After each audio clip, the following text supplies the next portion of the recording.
passaggio sul circuito finale, un nuovo elemento tecnico di sicuro interesse in grado di sparigliare le carte in tavola in vista della salita di Montaner. I corridori scaleranno come di consueto dal versante.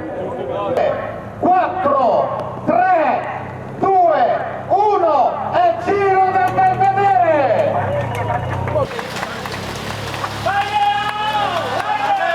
Buona corsa a questi 175 campioni che andranno a incannellare questi altrettanto straordinari, belli, spettacolari, 168 km.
A meno di 20 secondi dal corridore a comando. Sono ormai avanti.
Dietro mi fa! Aspetta che manca un po' più. Ok.